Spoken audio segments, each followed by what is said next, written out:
Bismillah. Assalamualaikum warahmatullahi wabarakatuh.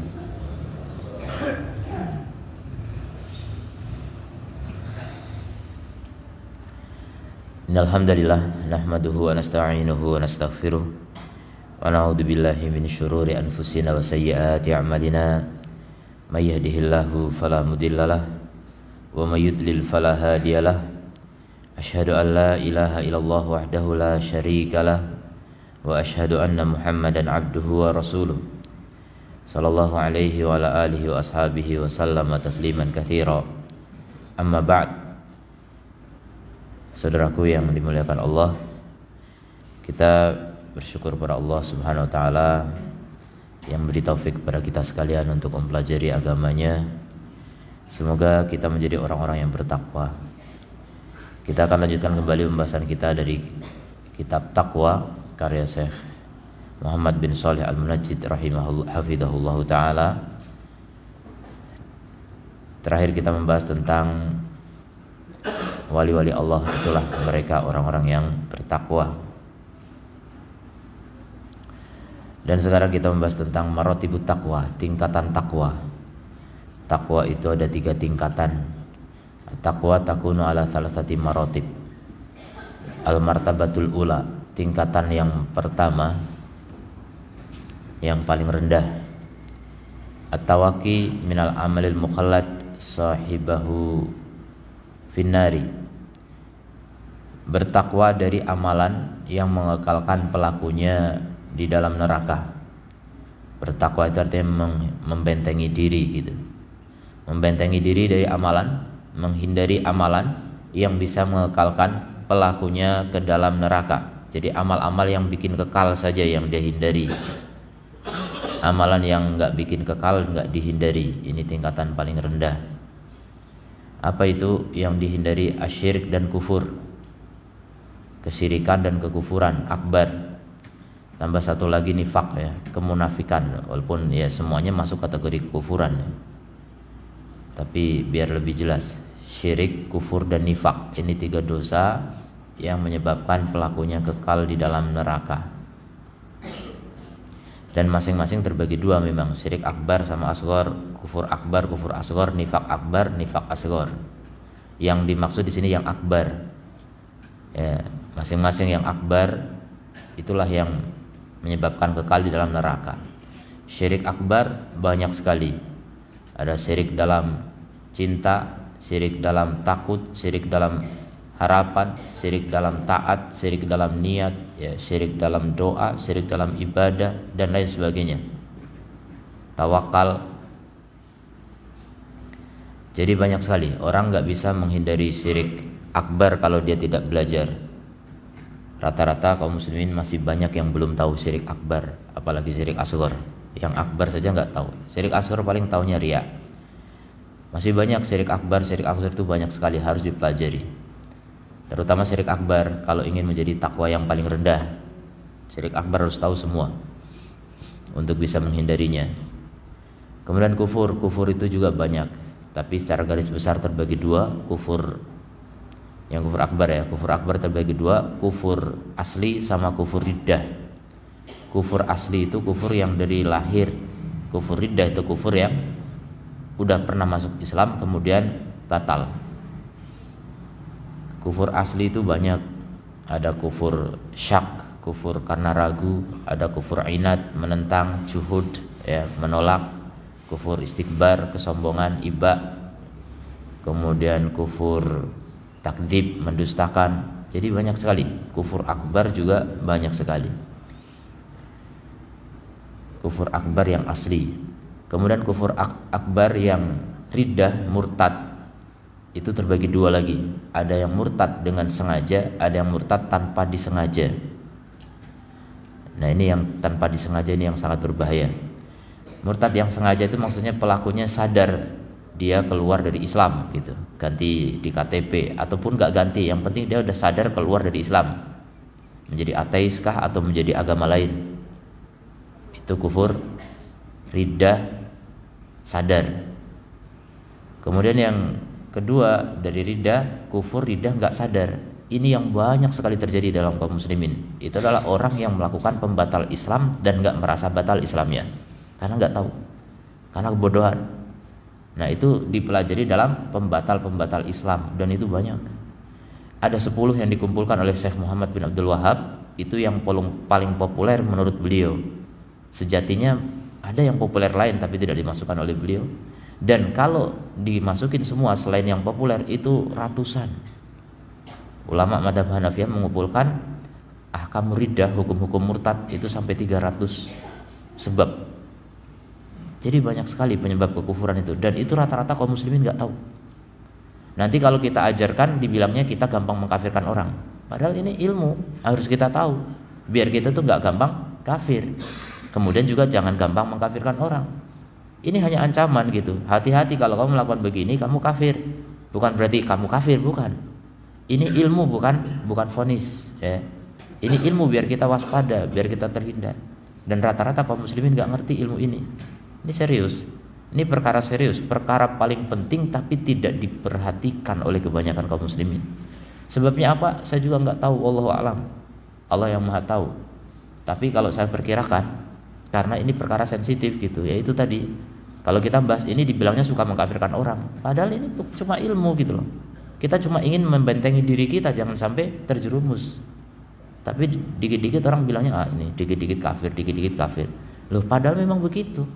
Kenyataan Islam dan Al-Quran dan As-Sunnah yang mengajarkan seperti itu. Kita semata-mata sebatas apa yang kita pahami dari Al-Quran dan As-Sunnah dan mengikuti pemahaman para salafus soleh. Dan itu banyak sekali. Makanya tadi dalam ilmu fikih saja disebutkan gitu. Artinya ini perkara populer dalam semua madhab, 4 madhab ataupun 100 madhab, semua madhab yang masih ahlu sunnah ya, yang masih ahlu sunnah wal jamaah pasti membahas masalah hukum murtad itu banyak. Jadi sebab-sebab kemurtadan itu banyak sekali dan rata-rata kaum muslimin gak sadar itu. Nah, sejatinya termasuk salah satu kekufuran adalah nifak, tapi saya sendirikan karena nifak ini juga perkara yang banyak terjadi dan kaum muslimin tidak menyadari. Nifak akbar itu banyak juga, tapi garis besarnya ada 6. Di antaranya apa? Orang yang mendustakan Nabi SAW, tapi dengan hatinya. Maksudnya dia ngomong saya masuk Islam, saya percaya Nabi Muhammad dia adalah utusan Allah, tapi di hatinya mendustakan. Itu munafik, dan itu banyak zaman dulu ya, apalagi sekarang. Jadi Islam KTP munafik, itu kafir rata-rata. Islam KTP ya, yang sama sekali nggak mau menjalankan ajaran Allah. Dia cuma Islam status saja di KTP saja. Itu orang-orang kafir, orang-orang munafik. Tapi ini jangan jadikan vonis ya. Ini hanya sekedar ancaman. Hati-hati. Kalau kamu Islamnya cuma di KTP, berarti kamu sebenarnya bukan Islam. Kamu belumlah Islam. Sering orang mengandalkan asal sudah syahadat ya pasti nanti masuk surga, walaupun masuk neraka duluan. Loh, Islam itu bisa batal. Di antara pembatalnya adalah tidak sholat sama sekali. Itu nggak disebut muslim. Itu disepakati oleh sahabat. Orang yang meninggalkan sholat kafir hukumnya, sepakat. Nggak ada perbedaan pendapat di kalangan sahabat. Muncul beda baru sekarang, orang-orang bodoh yang beda pendapat. Kalau orang berilmu dari dulu kala nggak ada beda pendapat tentang hukum orang meninggalkan sholat ya. Jadi mendustakan Nabi Muhammad. Yang kedua, mendustakan sebagian ajaran Nabi Muhammad. Nggak semua. Ini bukan ajaran Islam nih, cuma begitu. Padahal dia tahu itu ada dalam Quran atau dalam hadis, tapi dia nekat mendustakan itu juga kafir, itu munafik.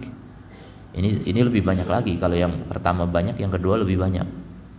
Kemungkinannya orang mendustakan sebagian ajaran Nabi itu banyak. Atau yang ketiga lebih banyak lagi, orang yang membenci Nabi Muhammad, walaupun nggak mendustakan, memang itu Nabi tapi saya nggak suka. Ini orang Nasara, orang Yahudi, itu nyata-nyata menyatakan dengan lisannya nggak mau beriman, itu memang kafir asli. Atau murtad, dulunya udah Islam keluar menjadi Yahudi atau Nasara juga bisa. Tapi munafik ini dia ngaku Islam, cuma di hati nggak suka dengan Nabi Muhammad SAW. Itu munafik. Masih banyak orang sekarang. Lebih banyak lagi yang keempat, membenci sebagian ajaran Nabi Muhammad SAW. Ini banyak sekali sebagian ajaran Nabi dibenci. Ada yang nggak suka jenggot lah, ada yang nggak suka celana cingkrang lah. Ini paling banyak membenci. Nanti kalaupun nggak membenci, mengolok-olok, nah itu pembatal Islam tadi, ridah yang nggak sengaja. Ini yang juga paling banyak, mengolok-olok ajaran Nabi. Banyak sekali sekarang diolok-olok, sampai sholat pun jadi bahan olok-olok. Sedikit saja kita meremehkan ajaran Allah itu bisa kufur, bisa murtad. Dan sekarang banyak sekali orang mempermainkan agama Allah, walaupun candaan, apalagi serius. Yang candaan saja bisa kafir. La ta'tadiru qad kafartum ba'da imanikum, begitu kata Allah. Jangan beralasan kalian sudah kafir setelah beriman. Gara-gara apa? Gara-gara mengolok-olok sebagian sahabat. Yang disebut ini sahabat apa? Orang yang paling gendut, orang yang paling pembohong, orang yang paling pengecut ketika bertemu musuh. Padahal cuma ketawa gitu, berkelakar. Begitu datang kepada Rasulullah, kami cuma bercanda, kami cuma bermain. Kata Allah, kalian sudah kafir. Kalian sudah kafir. Jadi kekafiran itu mudah. Mengolok-olok itu paling banyak. Membenci sebagian ajaran Nabi banyak sekali. Mengolok-olok ini nggak harus benci, apalagi membenci ini lebih parah ya. Membenci itu pakai hati, kalau mengolok-olok pakai lisan mungkin. Jadi membenci dalam hati itu lebih buruk. Dan itulah orang-orang munafik. Dan biasanya orang kalau benci terungkap juga di lisannya. Coba kalau lisannya suka mengkritisi Islam, ini dari Arab nih. Dikit-dikit kalau ada orang yang soleh, ini orang gurun, kadrun, inilah. Ini membenci ajaran Islam, membenci poligami, banyak sekali itu. Padahal ajaran Islam, terutama para wanita nih, banyak yang nggak suka dengan syariat poligami. Itu bisa kafir, itu bisa murtad, itu munafik. Ya, naudzubillah min dzalik. Makanya nggak usah dibenci gitu. Kalau cuma nggak suka suaminya melakukan, itu nggak sampai ke kufur. Tapi kalau secara umum saya nggak suka, ini kenapa ada syariat seperti ini gitu. Wah ini nggak adil ini. Ini pembagian warisan juga nggak adil, masa perempuan cuma setengah, dan seterusnya. Banyak orang yang benci ajaran Rasulullah SAW. Ini kemunafikan. Kemudian yang kelima, nggak suka kalau orang Islam itu unggul, nggak suka kalau orang Islam itu menang, walaupun dalam pemilu itu bisa kufur juga. Dia nggak ikut pemilu, dia golput misalnya, tapi kalau Islam menang, aduh, kenapa Islam yang menang? Udah tahu orang Islam ini koruptor misalnya, mendingan orang Kristen yang jujur gitu. Ada statement kayak gitu, ini bisa kufur. Ini bukti kalau nggak suka dengan kebangkitan Islam, bukti kalau nggak suka dengan Islam dan kaum muslimin. Ini bahaya. Atau sebaliknya, yang keenam, yaitu suka ketika orang kafir menang. Jadi pertempuran antara negeri kafir sama negeri Islam, dia cuma nonton, orang Amerika menang nih misalnya, seneng gitu. Orang Amerika bisa menguasai Afgan misalnya gitu, seneng dengan itu. Itu orang-orang munafik. Itu statementnya di medsos sekarang banyak yang begitu-begitu. Orang-orang liberal rata-rata. Liberal itu orang munafik gitu. Orang-orang munafik. Kalau di zaman dulu orang munafik itu menyembunyikan diri karena takut ada pedangnya Umar bin Khattab gitu. Hari ini nggak ada Umar bin Khattab radhiyallahu anhu. Orang munafik nggak ada takut-takutnya hari ini. Justru anehnya orang Islam yang ketakutan. Orang Islam, kaum muslimin di negara mayoritas Islam takut berbicara Islam. Itulah kita. Itulah kita. Orang munafik nggak takut. Orang kafir nggak takut.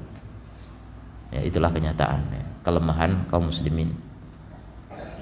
Jadi martabat yang pertama ini, untuk bisa menjadi orang bertakwa paling rendah, harus tahu 3 perkara tadi: kufur akbar, syirik akbar, nifak akbar. Harus tahu dulu. Kalau tahu aja enggak, gimana amalnya? Berikutnya dihindari semua ini. Untuk bisa menghindari harus tahu dulu, harus belajar dulu. Makanya nanti bab berikutnya, takwa itu dengan ilmu, ilmu itu dengan takwa. Gimana sih?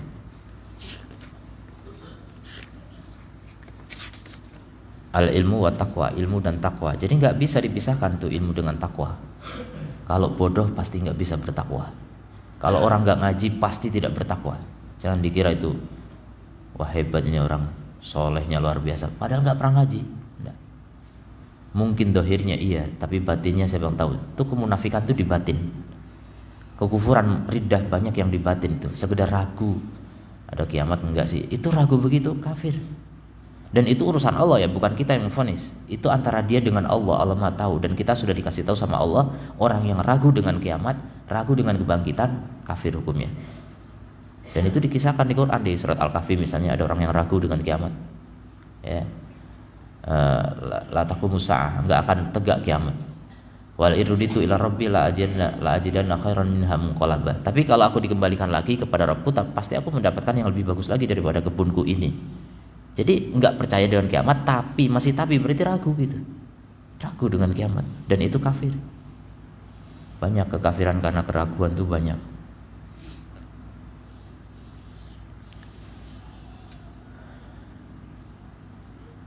Wa dzalika bi ittiba'i tauhid wa kalimati tauhid. Dan orang yang bertakwa begini dia hanya mikirin tauhid saja. Paling minimal itu. Bagaimana enggak syirik. Itu fokusnya di situ. Padahal lebih dari itu tadi saya katakan ya. Fokus untuk tidak syirik, tidak kufur akbar, tidak nifak akbar. Itu semua harus diperhatikan itu. Semua itu harus diperhatikan untuk bisa menjadi minimal takwa, minimal masuk surga. Kalau enggak punya itu enggak bakal masuk surga. Orang yang terjerumus ke dalam 3 dosa besar tadi tidak akan masuk surga. Wahyal maqsudah biqauli ta'ala, itulah yang dimaksud dalam firman Allah Ta'ala, wa alzamahum kalimat taqwa, dan Allah mengilzamkan kepada mereka kalimat takwa. Kalimat takwa di sini adalah kalimat minimal iman, kalimat minimal masih punya iman. Faminan nasi may yaqi nafsahu al-khuluda finnar, ada di antara manusia yang membentengi dirinya dari kekekalan di dalam neraka. Jadi menghindari dosa yang bikin kekal, itu aja yang dihindari. Adapun dosa-dosa yang menurut dia enggak kekal enggak apa-apa.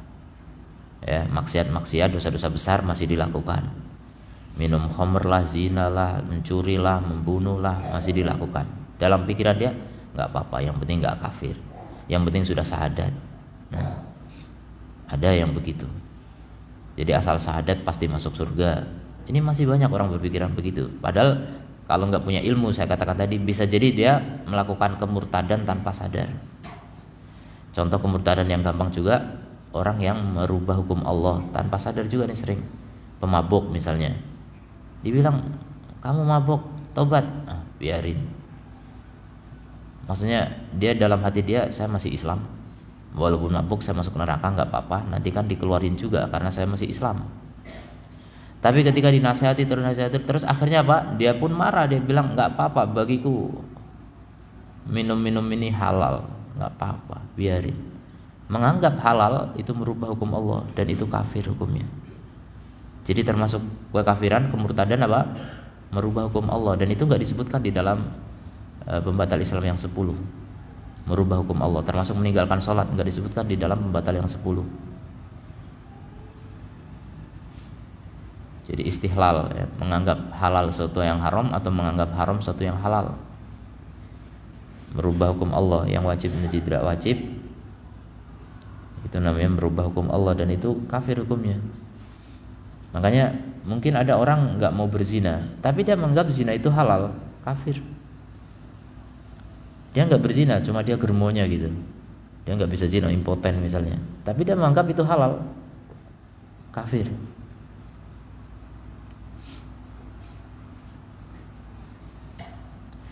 Fahadi himmatuhu, ini dialah cita-cita dia. Jadi cita-citanya yang penting masih ada iman lah gitu. Pikirannya dia gitu. Walaya takil ma'asi, dan dia tidak menghindarkan diri dari maksiat-maksiat. Allati tudkhiluhu jahannam, yang bisa menyebabkan masuk ke dalam jahannam meskipun sesaat gitu, satu masa dari masa-masa. Jadi yang penting bisa masuk surga suatu ketika nantilah. Fa yuqirru bitauhid, dia mengakui tauhid, wa yusaddiqu bir rasul, membenarkan Rasul sallallahu alaihi wasallam, wa ya'ti bi arkanil Islam wal iman, dia melakukan rukun Islam dan rukun iman. Ini banyak kaum muslimin yang begitu. Walakinnahu la yahrisu an yaqiya nafsahu dukhulan nar, tapi dia tidak bersemangat, berambisi untuk membentengi diri dari masuk neraka.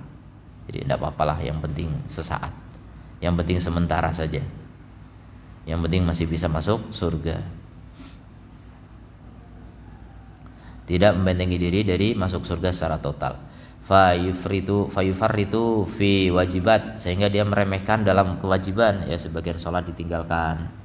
Padahal meninggalkan sholat itu bisa kafir. Itu enggak sadar kebanyakan kaum muslimin. Ada pertanyaan, waktu lalu.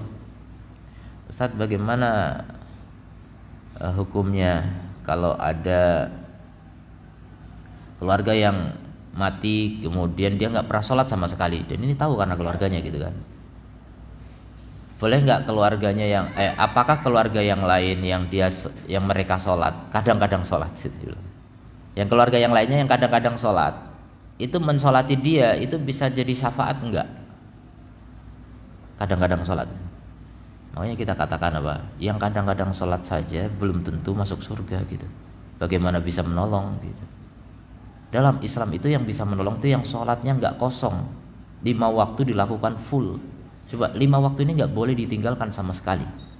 Dalam kondisi sakit pun nggak bisa. Kondisi perang saja masih berjamaah bahkan nggak bisa ditinggalkan.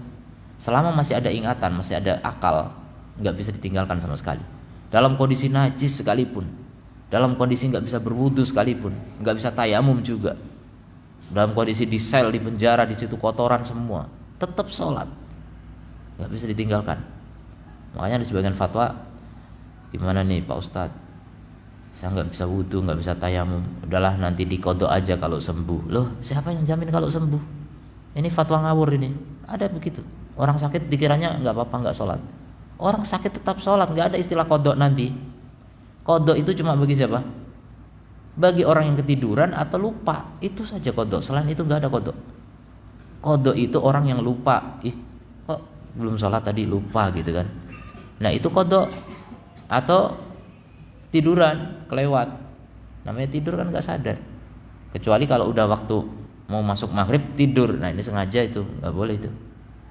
Dia tidur misalnya jam 2, tidur kelewat asar sampai maghrib, misalnya asarnya belum sholat, itu kodok. Tapi kalau orang nggak tidur, nggak lupa, mau kodok gimana? Nggak ada, tidak ada kodok. Makanya orang yang meninggalkan sholat dulu ketika muda, hura-hura nggak sholat, gimana Ustadz tobatnya? Ya tobat tinggal tobat, nggak perlu dikodok, nggak ada kodok, nggak bisa dikodok ya. Sholat yang udah ditinggalkan dengan sengaja nggak ada kodoknya, itu nggak ada kodok. Oh berarti bebas ya, alhamdulillah. Bukan alhamdulillah, itu karena sulitnya. Kalau suatu yang bisa dikodok itu berarti mudah gitu, remeh. Kalau suatu yang berat itu nggak bisa dikodok sama sekali, itu artinya tobatnya harus maksimal gitu. Kalau nggak tobat maksimal nggak diampuni nanti. Tapi untuk memperbaiki diri harus dengan memperbanyak sholat sunnah. Ya udah, ganti sholat sunnah, banyak-banyak sholat sunnah. Mudah-mudahan menambal apa yang wajib yang ditinggalkan. Makanya hisab pertama kali hari kiamat nanti sholat. Kalau sholatnya bagus dianggap seluruh amal bagus semua. Itu makanya perbaiki sholat. Kalau jelek sholatnya dianggap seluruh amal jelek.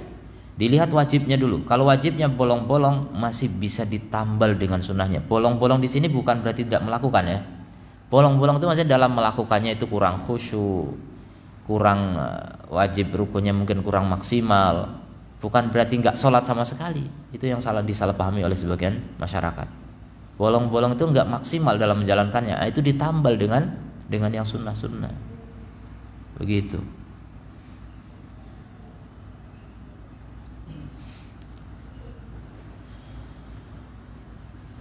Wa yaf'al muharramat, kemudian melakukan yang haram-haram. Dan ini banyak kaum muslimin begitu ya. Berdagang menipu, berjanji mengingkari, jadi pejabat tidak amanah. Pokoknya ini dosa-dosa yang mayoritas manusia melakukan.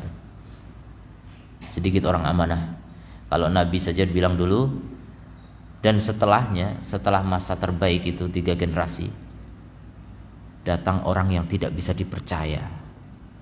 Nabi bilang sebaik-baik generasiku, kemudian setelahnya, dan datang setelah itu zaman di mana orang nggak bisa dipercaya. Coba zaman itu sudah dibilang begitu oleh Nabi, apalagi sekarang. Makanya orang jujur itu sangat amat langka. Mudah-mudahan yang biasa ngaji ini jujur semua, mudah-mudahan. Tapi kalau yang wallahu a'lam ya, yang nggak sholat itu mau jujur gimana gitu? Sholat aja ke Allah aja nggak takut, mau takut sama orang gitu, nggak bakal. Jujur itu karena takut pada Allah gitu. Orang takut sama Allah ya pasti sholat.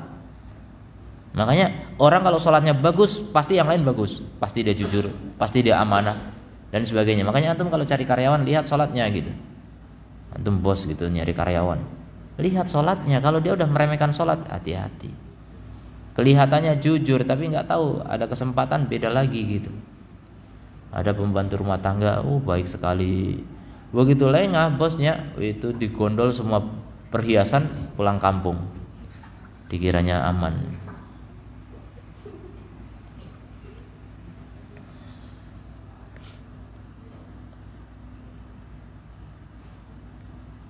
Fayambaghi an ya'lam hada ay darajatan minat taqwa, darajatun minat taqwa huwa 'alaiha. Hendaknya orang yang seperti ini dia tahu, yang berada di derajat paling rendah ini. Mithlu hada la yastahiqu sahibahu ismul muttaqi. Sebenarnya orang yang begini tidak berhak disebut orang yang bertakwa sebenarnya, karena rawan sekali untuk kemudian terjerumus ke dalam kekufuran. Memang dosa itu sebenarnya semuanya cabang kekufuran, cuma belum sampai saja. Akan tiba saatnya di mana akan kufur, misalnya mengolok-olok, kemudian merubah hukum Allah tadi, itu mudah sekali terjadi, paling banyak terjadi. Mislu hadza la yastahiqu sahibahu sahibuhu ismal muttaqi bil itlaqi. Limada? Kenapa? Li'annahu muta'arridun lil adab, karena dia masih terpapar adab. Mustahiqun lil iqab, berhak dihukum. Bima yaf'aluhu, dengan apa yang dilakukan. Illa an yatadarakahu Allahu bi rahmatihi, kecuali Allah menyusulkannya dengan rahmatnya. Jadi orang yang memang tidak kufur, mati masih bawa tauhid, itu Allah bisa saja mengampuni. Bisa saja, tapi tidak selalu. Dan al-usah muwahhidin, karena ahli maksiat yang bertauhid dakhalu fi masyiatihi, masuk di bawah kehendak Allah Subhanahu wa taala. Ai insyaallahu afa anhum, kalau Allah menghendaki Allah memaafkannya. Wa insya'a adzabahum, kalau Allah kehendaki Allah akan mengadabnya. Bihasabi a'malihim, sesuai dengan amalannya. Ya, dosa itu beda-beda tingkatannya, nerakanya juga beda-beda, lamanya juga beda-beda. Hatta yakhruju minan nar, sampai keluar dari neraka yauman minal ayami, pada suatu hari nanti. Jadi bisa masuk surga memang selama mati membawa keimanan. Cuma siapa yang jamin iman itu masih ada? Sekali tidak sholat saja bisa kufur ya. Tingkatan yang kedua, antataqiya kullama yakunu sababan lil adabi finnari walau liburhatin yasiratin min kabairin min kabaira wa saghaira. Bertakwa dari setiap apa yang menjadi sebab adab di neraka, meskipun sesaat yang singkat.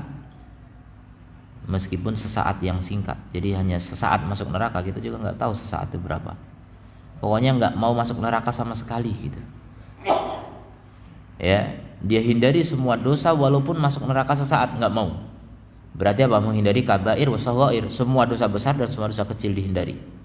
Setelah yang pertama, tentu tingkatan kedua itu setelah naik dari tingkatan pertama gitu. Jadi yang pertama udah dihindari semua, 3 dosa besar tadi yang menyebabkan kufuran ya, kufur akbar, syirik akbar, nifak akbar, semuanya beres. Baru melangkah ke tingkatan berikutnya, kabair ditinggalkan, bahkan saghair ditinggalkan. Ini langsung tingkatnya melonjak tinggi banget ini. Siapa yang bisa masuk ke sini? Rata-rata kita pun belum sampai ke sini, rata-rata kita. Terutama saghair, siapa sih yang selamat dari saghair gitu? Dosa kecil ini banyak sekali, mudah sekali terjadi di zaman kita, apalagi banyak wanita telanjang di mana-mana. Gimana kita merem tuh, nabrak, nggak bisa. Pasti kita melihat aurat wanita itu. Yang kalau dulu Imam Syafi'i sekali melihat betis saja langsung nggak bisa ngafal. Pantesan kita nggak bisa ngafal, kita tiap hari lihat paha. Wa'iyadzubillah. Dan itu dosa, itu saghair. Saghair tapi bertubi-tubi menjadi kabair juga akhirnya. Makanya orang paling aman itu orang yang tinggal di rumah, tapi di rumah juga nggak aman. Sekarang ada HP, itu mencuri waktu kita, mencuri umur kita ya, masya Allah. Wa'iyadzubillah. Qala Ibnu Rajab Al-Hambali Beliau mengatakan dalam kitab yang luar biasa nih, bagusnya, ulama banyak memuji kitab ini, Jami'ul Ulum wal Hikam. Ini syarah Arba'in Nawawiyah ditambah 8 hadis yang ditambahkan oleh beliau sendiri, sebanyak 50 hadis beliau jabarkan dalam satu kitab Jami'ul Ulum wal Hikam. Syarah Arba'in yang terbagus ini. Beliau menyebutkan di kitab itu, fayadkhulu fit taqwa al-kamilah, maka masuk ke dalam takwa yang sempurna, fi'lul wajibat, melakukan kewajiban, wa tarkul muharramat wa syubhat, dan meninggalkan yang haram dan subhat. Yang subhat saja ditinggalkan, yang samar-samar ragu ini halal apa enggak. Ini tanah katanya milik orang tua saya, tapi katanya juga milik orang lain. Subhat itu ya udah tinggalkan. Kalau subhat tinggalkan gitu. Padahal tanah miliaran gitu, tinggalkan. Berani enggak ninggalin itu? Berat. Untuk menjadi orang bertakwa level kedua ini berat. Subhat ditinggalkan, yang samar-samar ditinggalkan.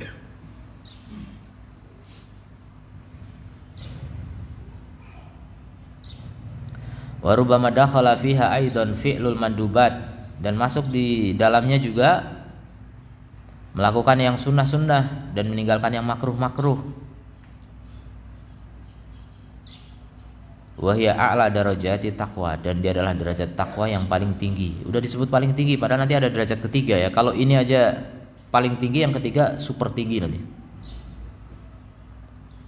Disebut paling tinggi karena memang ini sudah berat sekali gitu. Untuk level pertama aja banyak yang jebol gitu. Level pertama banyak yang gagal. Bagaimana level kedua ini? Ya, kita buru-buru bisa selamat dari seluruh 3 dosa besar tadi saya sebutkan tadi. Wong ngaji aja enggak gitu. Gimana bisa selamat dari 3 itu?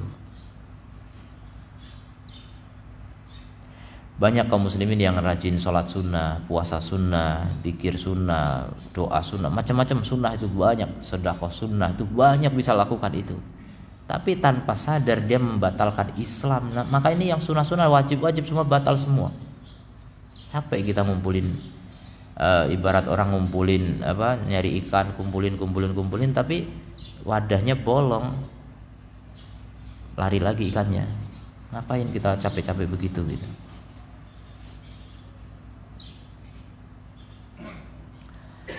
Wa hiya a'la darajati taqwa. Allah Ta'ala berfirman dalam surat Al-Baqarah 1-4, Alif Lam Mim.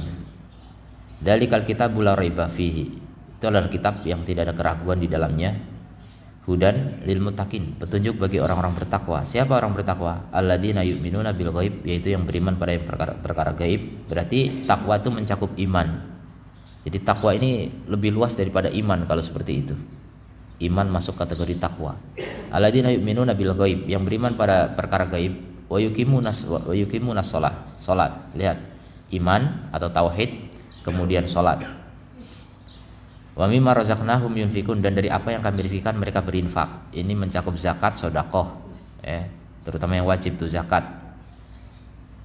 Termasuk nafkah, nafkah yang wajib masuk dalamnya.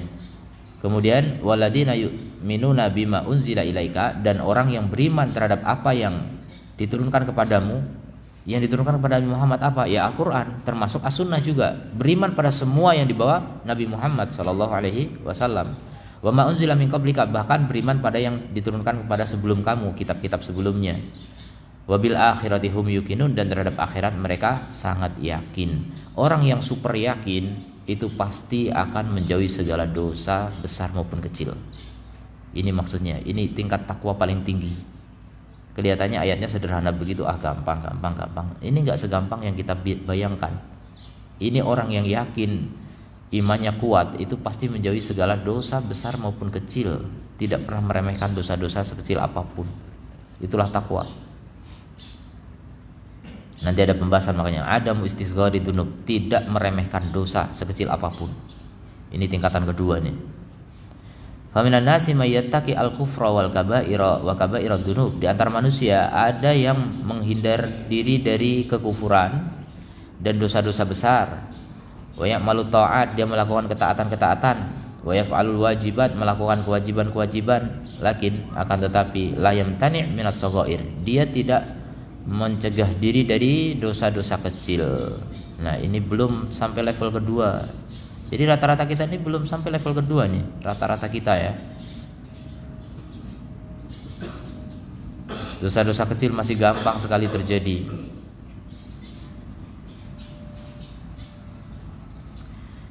Kemudian wala yuksiru minal nawafil, tidak memperbanyak ibadah sunnah, salat malamnya, puasa sunnahnya jarang. Fahada qaribun minan najat, maka ini dekat dengan keselamatan.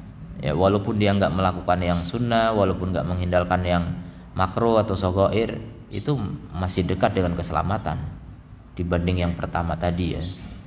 Ini masih udah dibilang tingkat takwa paling tinggi kata Ibnu Rajab tadi.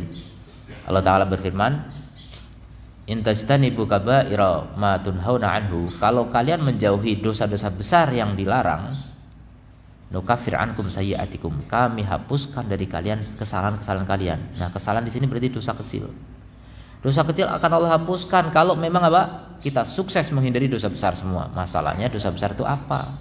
Ibnu Hajar Al-Haytami mengumpulkan dalam kitabnya dosa besar itu hampir 500-an. Jadi dosa besar itu banyak. Kalau Ad-Dhahabi sekitar 60-an 70-an, Muhammad bin Abdul Wahab juga sekitar 70-an 60-an. Itu kan yang dikumpulkan oleh ulama, artinya itu bukan akhir dari segalanya ya. Jadi kalau mau diruntut ya itu sampai 400-an 500-an. Itu 400 dosa, kita rata-rata banyak yang nggak tahu, dan itu dosa besar. Dan itu adalah dosa-dosa besar. Gimana bisa menghindari kalau nggak tahu?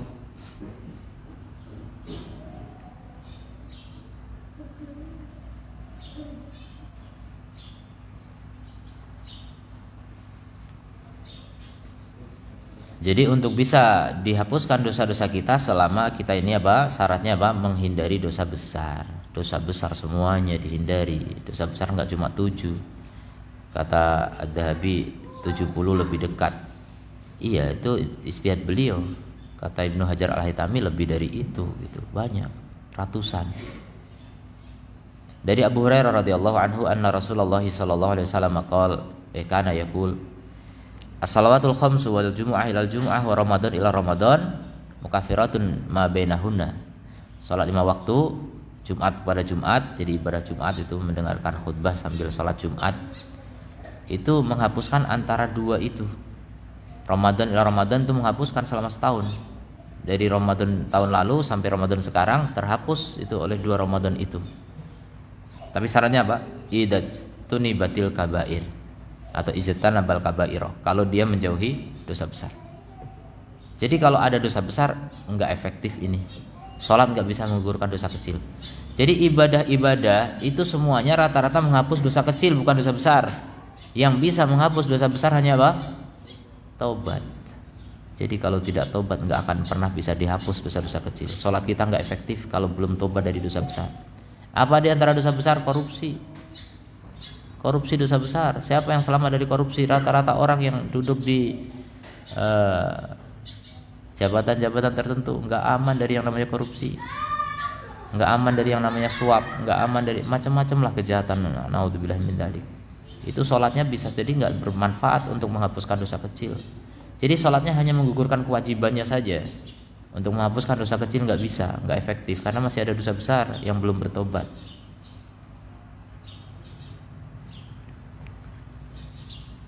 Ada mustisghari ad-dunub nih, tidak meremehkan dosa kecil. Begitu orang bertakwa level kedua. Ya, kita masih mikir level pertama dulu. Level kedua ini dimaksimalkan, tidak meremehkan dosa kecil. Dari Ibnu Mas'ud radhiyallahu anhu qol, innal mu'min yara dunubahu ka'annahu qa'idun tahta jabalin. Mukmin itu melihat dosanya seakan-akan dia duduk di bawah gunung yang mau runtuh, gunung yang gampang runtuh gitu. Ya khafu an yaqa alaihi, dia takut gunung menimpanya, runtuhannya itu, longsorannya. Wa inal fajir, sedangkan orang fajir pendosa, banyak dosa-dosa besar dilakukan. Fajir itu pelaku dosa besar atau biasa dengan dosa kecil itu fajir. Walaupun enggak dosa besar, dosa kecil memang pacaran gitu, tapi sering itu fajir. Fajir fasik sama ya. Ya radunubahu kadubab, dia melihat dosanya hanya seperti lalat yang hinggap di hidungnya atau lewat di hidung gitu, terbang. Terus apa? Faqala hakada, dia mengatakan begini, mengibaskan tangannya aja depan hidung. Remeh gitu, cuma begini. Dosa dianggap cuma seperti itu. Sedangkan mukmin, orang yang betul-betul beriman, melihat dosa itu seperti batu yang mau meruntuhinya. Takut gitu loh. Makanya segera bertobat. Kalau orang berada di bawah gunung dan gunungnya udah bergemuruh mau runtuh, mau kemana dia? Pasti lari gitu. Entah bisa lari apa enggak, pokoknya lari dulu. Takut. Nah, itulah orang mukmin, takut dengan dosa-dosanya. Kalau orang nggak takut, cuma kecil, diremehkan, itu orang munafik atau orang fajir. Dalam keterangan lain disebutkan orang munafik begitu juga. Ya, dalam riwayat yang lain, orang munafik itu melihat dosanya seperti lalat hinggap di hidung, dikibaskan selesai. Allah Azza wa Jalla berfirman, ya ayyuhalladzina amanu taqullaha haqqa tuqatih, wahai orang-orang yang beriman, bertakwalah kepada Allah dengan sebenar-benar takwa. Nah, ini sebenar-benar takwa, ini level kedua nih. Yakni laisa antattaqiya al-khulud faqat fi jahannam. Jadi maksud ayat ini bukan sekedar menghindari dosa yang bisa menyebabkan kekal di jahanam saja. Itu takwa memang, tapi belum sebenar-benar takwa. Kalau sebenar-benar takwa, selain menghindari dosa yang menyebabkan kekal, juga menghindari segala dosa yang bisa menyebabkan masuk neraka sekecil apapun, sebentar apapun di neraka.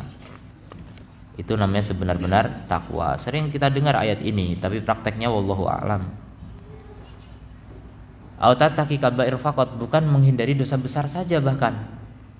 Bal la budda min itiqa'is shaghair aidan, bahkan dia harus menghindari dosa-dosa kecil juga. Wattiqa'u kulli ma yuaddi lidukhuli finnar, intinya menghindari segala apapun yang bisa mengantarkan kepada masuk neraka. Wa dzalika bi an taj'ala bainaka wa bainan nari junnatun, yaitu dengan kamu menjadikan antara kamu dengan neraka itu perisai, tameng, hasinah yang kuat. Bihadi ta'at, dengan ketaatan-ketaatan ini. Dan taat itu artinya melakukan perintah dan meninggalkan larangan, itu taat. Jadi semaksimal mungkin perintah semua dilakukan semaksimal mungkin, dan kemaksiatan atau dosa itu semuanya dihindari. Wasaghair laha khatarun azimun wa kabirun. Dosa kecil itu memiliki bahaya yang besar sebenarnya. Namanya dosa kecil tapi bahayanya besar. Kita jangan bayangkan adab di akhirat itu seperti dunia ya. Kita kalau melihat dunia ada orang kecelakaan kemudian hancur kakinya, hancur badannya, itu rasanya udah besar banget, dan itu enggak seberapa dibanding neraka gitu. Kita rata-rata masih meremehkan neraka karena enggak kelihatan. Kalau kita tahu neraka, kita betul-betul bertakwa, itu pasti. Kata Rasulullah, "Lau ta'lamuna ma a'lamu la dahiktum katsiran wa la bakaitum katsiran." Kalau kalian tahu apa yang aku tahu, pasti kalian sedikit tertawa, banyak menangis. Ketakutan dengan neraka sehingga sholat terus, ibadah terus, taat terus, enggak mau bermaksiat.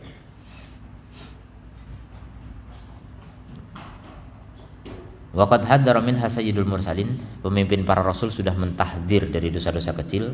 Dari Abdullah bin Mas'ud radhiyallahu anhu, bahwa Rasulullah sallallahu alaihi wasallam bersabda, "Iyyakum bimuhaqqiratid dunubi."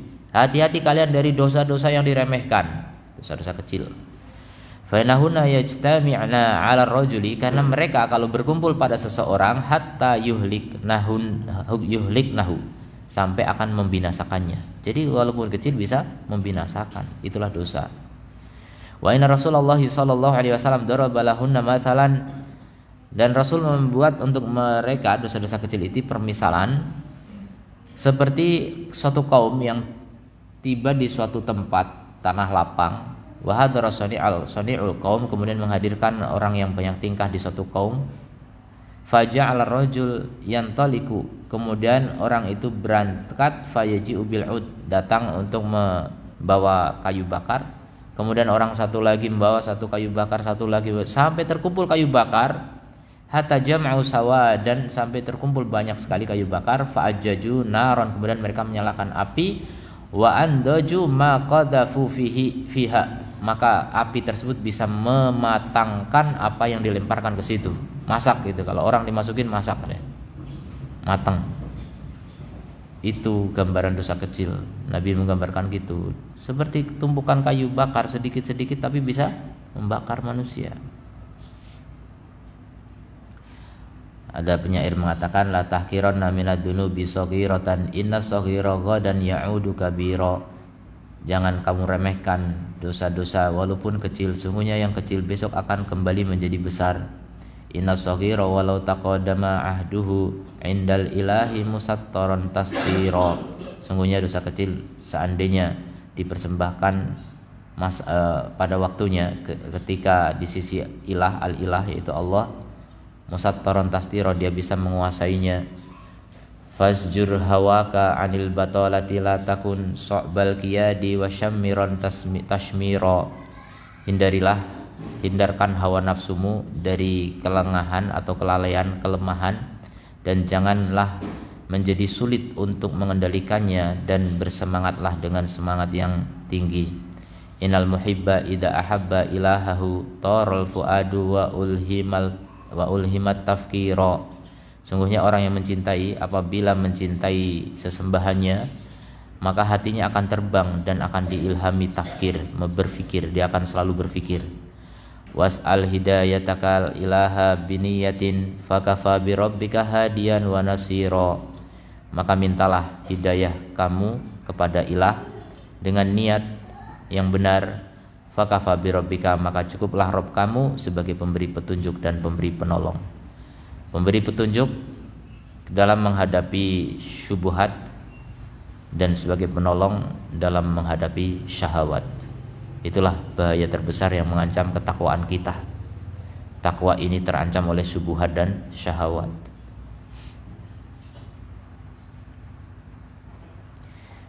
Tingkatan yang ketiga, ini sebagai pengetahuan. Maksudnya apa? Ya mungkin barangkali kita akan sulit sekali mencapai tingkatan ketiga, tapi setidaknya kita pernah tahu gitu. Dan mudah-mudahan kalau kita pernah tahu, inginlah punya cita-cita untuk sampai tingkatan ketiga ini. Kalau yang kedua atau yang pertama saja belum beres, jangan mimpi menjadi tingkatan ketiga. Tapi setidaknya kalau sudah tahu kan ada gambaran gitu. Mudah-mudahan ada cita-cita lah. Ini setidaknya untuk meninggikan cita-cita kita. Jangan terlalu rendah punya cita-cita. Yang penting saya udah bertakwa level 1, udahlah gitu. Kenapa kalau untuk dunia Anda ingin unggul, ingin tinggi, untuk akhirat kalian ingin yang rendah gitu. Kalau yang rendah ini tergelincir itu neraka gitu. Jadi upayakan, tinggikan cita-cita. Level 2 minimal tuh. Itu udah hebat sekali sebenarnya. Ya, jangan bicara level 3 kalau level 2 belum beres. Tapi kita belajar dulu ya. Ini sebagai motivasi bagi kita. An yatanazzaha al-abdu an ma yushkilu nafsahu, yaitu hamba mensucikan dari apapun yang menyibukkan hatinya, jiwanya dari Allah. Jadi orang takwa level 3 itu apa? Hidupnya Allah doang gitu. Pokoknya Allah, karena Allah, dengan Allah, bersama Allah, untuk Allah. Udah itu aja hidupnya. Yang menyibukkan dari Allah, tinggalkan dia.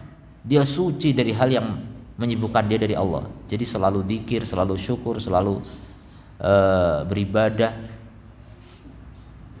selalu taat, qanitah seperti Nabi Ibrahim ya, qanitun, selalu taat kepada Allah Subhanahu wa taala. Walau kana mubahat, walaupun mubah nih, lihat. Jadi levelnya sudah sampai tingkatan perkara mubah saja ditinggalkan. Wong kita yang makruh aja masih kadang terjadi, yang haram juga kadang terjadi. Bagaimana meninggalkan mubah ini? Makanya percuma sebenarnya meninggalkan mubah, ternyata yang haram dilakukan juga.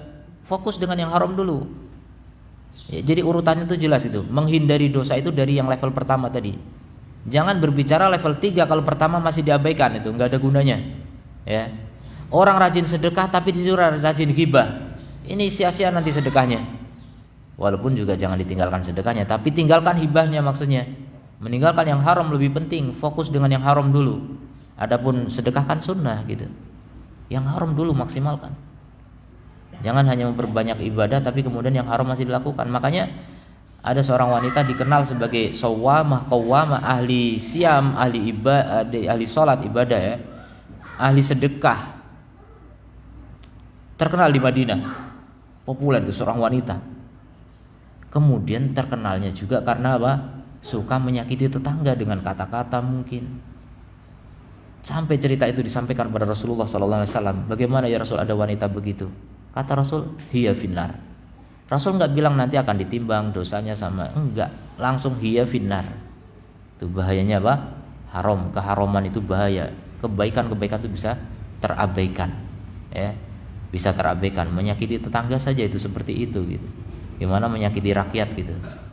Waliyadzubillah. Hati-hati para pemimpin yang berani menyakiti rakyat itu, dosanya besar sekali. Menyakiti tetangga yang satu orang saja bisa hiya finnar gitu. Gimana menyakiti banyak manusia ya. Naudzubillah min dzalik. Berat jadi pemimpin ya. Antum jangan jadi pemimpin kalau nggak bisa. Kemudian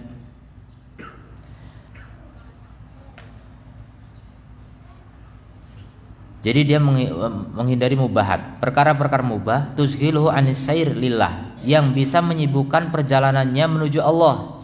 Gara-gara mubah misalnya ngobrol nongkrong, ya nggak haram, nggak ghibah, tapi gara-gara itu jadi wiridnya berkurang. Dia mestinya sudah dzikir sekian, mestinya sudah baca Quran, mestinya sudah tadabbur, mestinya sudah belajar, mestinya sudah membantu orang tua, mestinya banyak. Harusnya mendidik anak, malah cuma ngobrol dengan kawan. Ini mubah-mubah dihindari itu, masya Allah. Ini paling banyak orang meremehkan perkara mubahnya. Ya karena level 2 aja belum ya, ini level 3 masalahnya ya. Nanti antum beralasan, ini level 3, nah masih berat lah, saya level 2 dulu latihan. Au tubati sayrahu, atau memperlambat perjalanannya. Ya dia berjalan menuju Allah. Orang berjalan menuju Allah tuh ada yang cepat, ada yang pelan. Jadi pelan gara-gara apa? Terlalaikan oleh yang mubah-mubah. Orang lain sudah khatam Quran, dia masih ngobrol. Orang lain sudah membahas kitab macam-macam, dia masih bercanda, masih bermain. Jadi yang begitu-begitu ditinggalkan. Ya, ditinggalkan. Fadhiya al-martabah al-aliyah. Inilah tingkatan yang paling tinggi, martabatul kumal, martabat sempurna, ya, tingkatan sempurna. Final insyghal bil mubahat, karena sibuk dengan perkara-perkara mubah, yuzhilul qalb anillah, akan menyibukkan hati dari Allah. Maksudnya hati itu harus penuh dengan zikir pada Allah, itu level 3. Itu hatinya penuh dengan Allah, penuh dengan cinta kepada Allah, selalu zikir pada Allah. Jadi nggak mau mikirin dunia seakan-akan. Ya, dunianya bersitan saja dunia itu.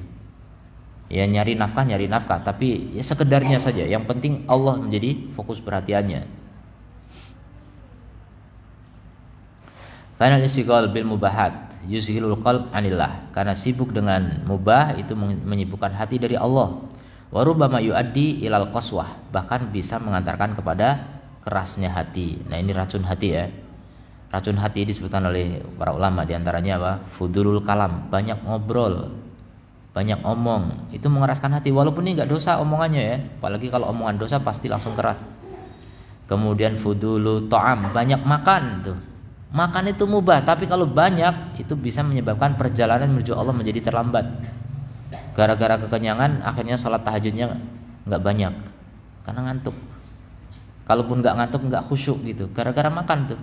Makanya dihindari yang begitu bagi orang yang level 3. Kemudian fudulu niam, banyak tidur juga. Itu juga memperlambat perjalanan menuju Allah. Orang lain bergerak, dia masih tidur.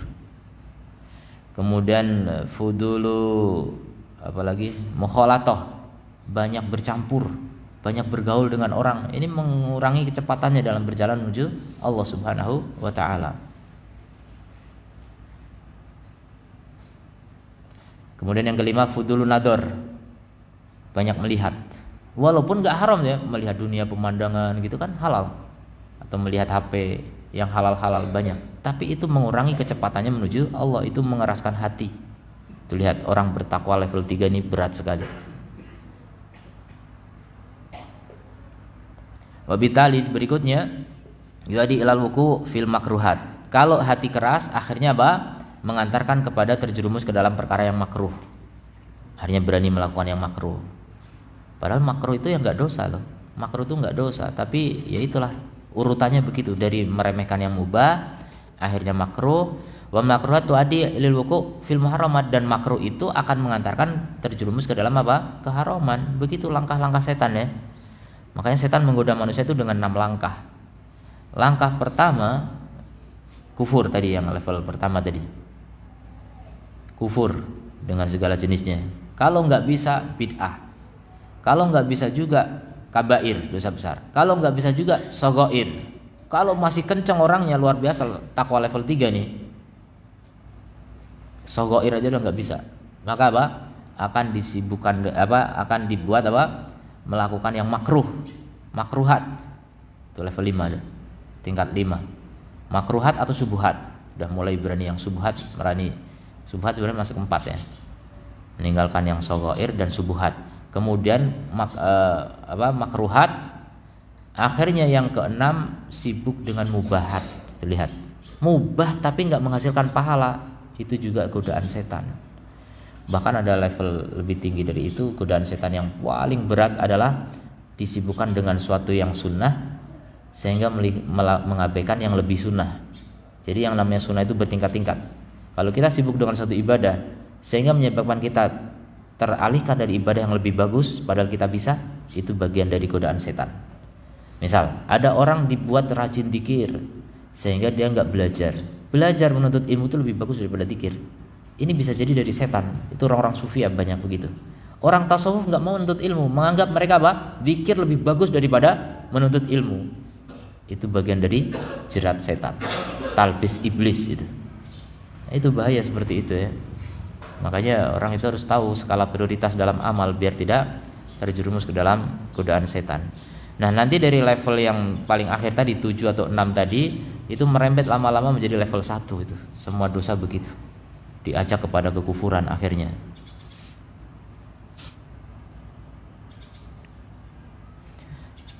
Wa hada musalsalun. Inilah silsilah ya, inilah mata rantai ya'rifuhu al-insan yang diketahui oleh manusia min nafsihi dari dirinya fi adadi minal ahyan di dalam sejumlah waktunya ya. Kalau yang sadar ya, banyak orang yang enggak sadar. Fala yablughul 'abdu darajatal muttaqin, maka hamba tidak akan sampai kepada derajat orang-orang yang bertakwa hatta yada'a mala ba'sa bihi hadaran mimma ba'sa bihi ba'sun. Ya, jadi orang itu tidak sampai kepada derajat takwa sampai dia meninggalkan apa yang tidak mengapa ya, dalam rangka menghindari apa yang di dalamnya ada apa-apa. Itu ada dosa maksudnya. Jadi suatu yang enggak apa-apa dihindari demi apa? Demi terhindar dari yang ada apa-apa. Itulah orang yang bertakwa. Qala Abu Darda radhiyallahu anhu, tamamu taqwa, kesempurnaan takwa, an yattaqi Allah al-'abdu hatta yattaqihi fi mithqali dzarratin. Kesempurnaan takwa adalah ketika hamba bertakwa kepada Allah sampai dia menghindari seberat darah dari dosa. Hatta yatruka ba'du ma yara annahu halal, sampai dia meninggalkan sebagian apa yang dia lihat halal, khasyata an yakuna haraman, karena dia takut itu haram. Jadi halal sebenarnya tapi masih ada ketakutan. Syubhat tadi ya. Jadi takwa itu menghindari syubhat. Walaisal maksud an yatruka kullal halal. Maksudnya bukan meninggalkan yang halal semuanya, bukan. Walakin akan tetapi waspada yaqtadi tarku syai'. Dia akan menuntut untuk meninggalkan sesuatu dari perkara mubah karena takut terjerumus ke dalam yang haram. Wa hadha huwal wara', inilah dia wara'. Jadi tingkatan level 3 ini disebut udah naik ke tingkatan wara'. Wara' itu di atas takwa. Tapi bisa juga masuk ke dari takwa paling tinggi, itu waro. Dan masih ada lebih tinggi lagi nanti, dan ini zuhud namanya, di atas waro. Makanya kalau kita takwa saja belum tahu ya jangan bicara waro ya, apalagi zuhud. Zuhud itu masih sangat jauh. Banyak orang mengklaim zuhud, padahal masih sangat jauh, takwa aja nggak tahu. Makanya termasuk zuhud atau termasuk takwa dulu ya. Takwa itu adalah orang bisa menghindari muamalah yang haram. Antum tahu menghindari muamalah haram, antum harus tahu itu diantara kayak seperti tulisannya Ustaz Erwandi, harta haram kontemporer. Itu banyak yang nggak tahu. Gimana bisa menghindari keharaman? Itu haram tingkat takwa paling rendah loh itu. Masih tingkat paling dasar itu. Atau tingkat 2 yang awal lah gitu. Jadi menghindari yang haram masih banyak orang nggak tahu. Gimana berbicara warok dan zuhud masih jauh. Makanya dulu Muhammad bin Hasan, temannya Abu Hanifah, ditanya sama orang, kenapa kamu nggak nulis kitab zuhud? Saya sudah menulis kitab muamalah. Ya maksudnya kalau zuhud ya muamalah dulu gitu. Wong muamalahnya masih suka culas, masih suka riba, masih suka horor, kok tiba-tiba bicara zuhud, masih sangat jauh gitu. Zuhud itu bagi orang yang sudah selamat dari perkara haram. Fa innallaha qad bayyana lil ibadi, Allah telah menjelaskan bagi hamba-hamba, annahu man ya'mal mithqala dzarratin syarran, bahasanya kalau dia melakukan seberat darah saja dari keburukan dia akan melihatnya. Falabuda hatta tattaqiya darah, maka dia harus meninggalkan yang darah itu dari keburukan. Antuwasi'a dairatu dairah litabta'idah, dia harus memperluas jarak untuk menjauhinya. Jadi agar kita bisa terhindar ya harus menjauh. Liana man ra'a haulal hima, karena orang yang menggembala di sekitar rumput larangan ya, yusiku an yaqafi, dia pasti hampir akan terjerumus ke dalamnya. Orang berani gembala di sekitar rumput larangan, ini rumput tetangga gitu. Kata kambing apa? Rumput tetangga lebih hijau. Pas penggembalanya lengah, kambingnya lompat gitu. Lompat ke rumput tetangga. Fa'ani Nu'man ibni Bashir radhiyallahu anhu yaqulu, sami'tu Rasulullah sallallahu alaihi wasallam yaqul, aku mendengar Rasul menyatakan, ala wa inna likulli malikin hima, ketahuilah bagi setiap raja ada tanah larangan. Ala wa inna himallahi fi ardihi maharimuh, ketahuilah tanah larangan Allah di bumi ini adalah keharuman-keharumannya. Jadi semua yang haram itu tanah larangan Allah, jangan didekati. Jangan didekati. Siapa dekat-dekat pasti akan terjerumus, hampir terjerumus. Wal ma'asi himallah, dan maksiat itu adalah larangan Allah. Man yarta' haulal hima, siapa yang menggembala di sekitar tanah larangan, yusiku an yuwaqi'ahu, hampir-hampir akan menjerumuskannya. Berkata Al Hasan rahimahullah taala, ma zalati taqwa bil muttaqina hatta taraku katsiran minal halali makhafatal harami. Makhafatal harami. Jadi takwa itu senantiasa ada pada orang yang bertakwa sampai dia meninggalkan kebanyakan dari yang halal karena takut terjerumus kepada yang haram. Ats-Tsauri rahimahullah taala berkata, innama summu muttaqin, mereka disebut muttaqin kenapa? Li'annahum ittaqu ma la yuttaqa, karena mereka menghindari apa yang tidak dihindari. Jadi tidak dihindari oleh kebanyakan orang. Tapi orang bertakwa adalah menghindari yang tidak dihindari kebanyakan orang. Ai ma la yuttaqa adatan, yaitu yang tidak dihindari secara adatnya manusia kebanyakannya. Au ma la yattaqi aktsarun nas, kebanyakan orang enggak menghindarinya, sehingga baru level takwa itu diraih kalau orang bisa menghindari yang diremehkan manusia. Itulah takwa. Tarkud dunuba saghiratan zakat tuqa, ya, meninggalkan dosa kecil itulah takwa, bahkan meninggalkan yang halal khawatir terjerumus kepada yang haram. Itulah takwa level tertinggi yang disebut dengan waro. Mudah-mudahan Allah memberikan taufik kepada kita sekalian untuk bisa menjadi orang-orang yang bertakwa dan menjauhkan kita dari segala sebab yang menjerumuskan kita kepada kehinaan. Subhanakallahumma wa bihamdika asyhadu an la ilaha illa anta astaghfiruka wa atubu ilaik. Assalamualaikum warahmatullahi wabarakatuh.